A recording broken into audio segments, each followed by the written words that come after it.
정경심 다시 본다. 한동훈 시행령 전쟁. 이재명 대표처럼 이 전쟁 선포를 하진 않았지만 이른바 검수완박 법안의 이 검수 원복 전략으로 전쟁을 치르고 있는 인물이 있습니다. 누군지 아시죠? 바로 한동훈 장관인데요. 어제 검수 원복 시행령이 이 법무부 차관 회의를 통과하면서 한 장관의 계획은 착착 진행되고 있습니다. 야당이 가만히 있을 리 없습니다. 이들의 일촉즉발 상황은 지금부터 들여다보도록 하겠습니다. 먼저 정경심 전 교수의 형 집행정지 논란에 대한 얘기부터 들어보도록 하겠습니다. 검찰에서 형 집행정지 신청을 불허했던데 현재 정경심 교수 건강에 대해서 보고를 받으신 적이 있나요? 의료진 등 전문가들이 향후에 어떤 그 수술이라든가 치료 계획 부분에 대한 구체성이 좀 떨어졌기 때문에 그 부분에 대해서 좀 보류한 것이다. 정경심 교수 형 집행정지 신청과 관련돼서 장관께서 하실 역할에 대해서 좀 찾으실 용의가 있습니까? 제가 구체적으로 관여할 부분은 없습니다만 말씀하신 상황을 좀 잘 파악해 보겠습니다. 자녀 입시 비리 등으로 복역 중인 이 정경심 전 교수가 지난달 건강 문제를 이유로 형 집행정지를 신청했습니다. 하지만 검찰이 받아들여주지 않았습니다. 그 부분에 대해서 야당에서는 한 장관이 좀 다시 들여봐 달라 이렇게 얘기했는데 한 장관도 들여다보겠다 이렇게 호응을 했네요. 네, 형 집행정지는 뭐 다 아시는 것처럼 누군가의 정무적 판단, 정치적 판단이 아니라 전문 의사가 그 내용들을 짚어보고 어떤 치료 목적이라든지 분명한 사유들이 있어야 될 겁니다. 나이라든지 많은 부분들이 고려될 텐데 물리적이고 기계적인 상황에서 받아들여지지 않았던 상태였지만 네. 민주당에 있는 뭐 임종석 전 비서실장까지 나서서 많은 사람들이 정경심 교수에 대한 형 집행정지, 건강의 문제를 호소하고 있지 않습니까? 네. 한동훈 장관이 적절하게 잘 대답했다고 생각합니다. 디스크 문제를 호소하고 있는데 저도 작년에 디스크가 갑자기 문제가 와서 걸을 수 없는 정도의 상태로 병원에 실려간 적이 있는데 지금 괜찮으십니까? 네, 그 치료를 받아도 잘 안 되더라고요. 근데 아마도 그 안에 있으면서 이 문제가 악화되고 심화됐으면 실제 병원에서 다 찍어도 나오지 않는 부분 속에서 고통을 호소하고 있는 일들도 꽤 있을 거라 생각합니다.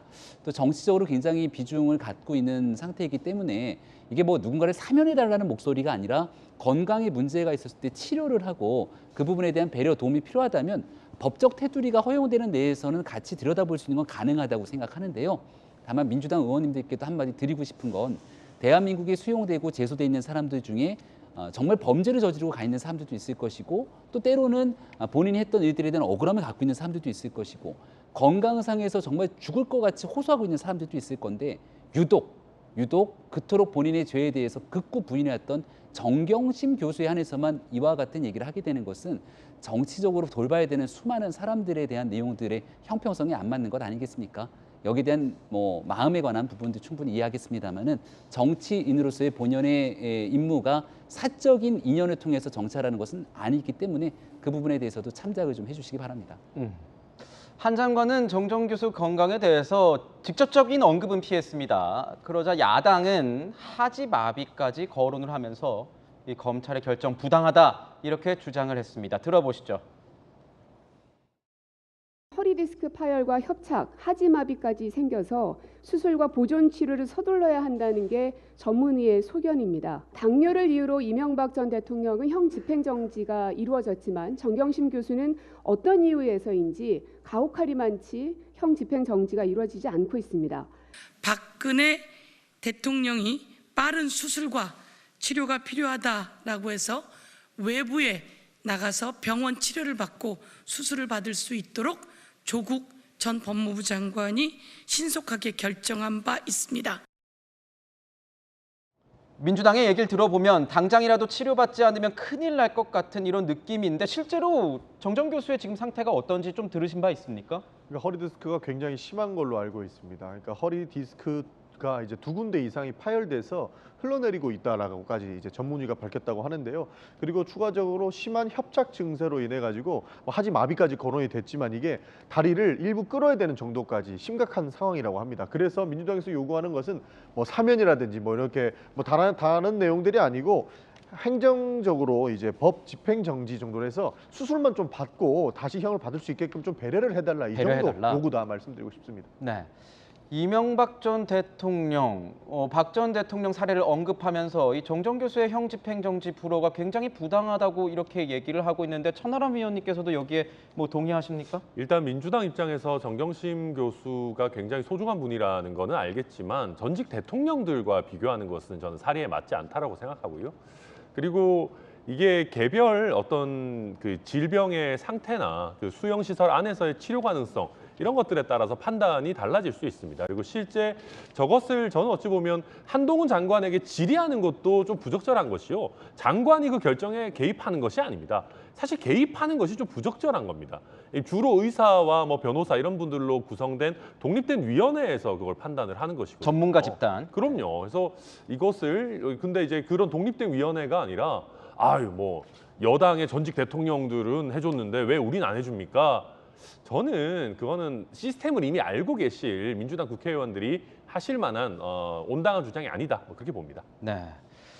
뭐 조국 일가 수사를 지휘해온 이 한 장관 같은 경우에 정정 교수의 징역 확정 당시에 이런 말을 했습니다. 정의와 상식에 맞는 결과라고 얘기를 했는데 이번 형 집행정지 불허 결정 과정 과연 뒤집힐지도 궁금합니다. 지금 서재원 위원님 오셨는데 어떻게 뒤집혀질 걸로 보십니까? 그 앞서 말씀하신 패널 분들께서도 그렇지만 법무부 장관이 그걸 개인 의견을 내는 건 부적절한 것이고요. 심의위원회에 있습니다. 심의위원회에서 의사들, 변호사, 전문가들이 이야기를 한 것인데 그건 사실 고려사항입니다. 그래서 검사장이 판단해서 그거를 형집행 정지를 결정하는데 저는 말씀드린 민주당이지만 사실 정경심 교수나 조국 장관과 사적 인연이 없어요. 네. 그러나 제가 경험한 바로는 그 이제 조국 장관 2019년부터 벌써 1, 2년이지 않습니까? 어떻게 보면 진영이 대한민국이 굉장히 나눠졌던 시기에 어떻게 본인으로 인해서 나눠졌잖아요. 그러면 그 스트레스는 어떤 말씀을 하셨지만 디스크의 어떤 전문의가 하는 것 이상의 그 스트레스성이 있는 것도 있거든요. 그래서 뭐 제가 말씀드리는 것은 그것을 형 집행 정지라고 해서 그 사면이나 감형이 아니라 그거를 좀 더 수술 치료를 더 받고 한다면은 저는 이제 정경심 교수뿐만 아니라 모든 이제 국민의힘이 요즘에 강조하는 게 인권이지 않습니까? 네. 그래서 인권의 측면에서 저는 그것을 관대하게 어떤 정치적인 것보다는 조금 이제 그 죄를 지었지만 사람의 관점, 인권의 관점에서 좀 접근해 주셨으면 하는 개인적인 바람을 가지고 있습니다. 저도 개인적으로는 이 교정행정 원칙, 교정행정은 굉장히 법과 원칙에 따라서 엄정하게 이루어져야 되지 않나 이런 생각을 하고 있습니다. 뭐 어느 개인에게 지나치게 가혹해서도 안 되지만 또 법과 원칙에 지나친 뭔가 관대함이 있어서도 안 된다고 보는데요. 이 사안 어떻게 처리될지 함께 지켜보시면 좋을 것 같습니다.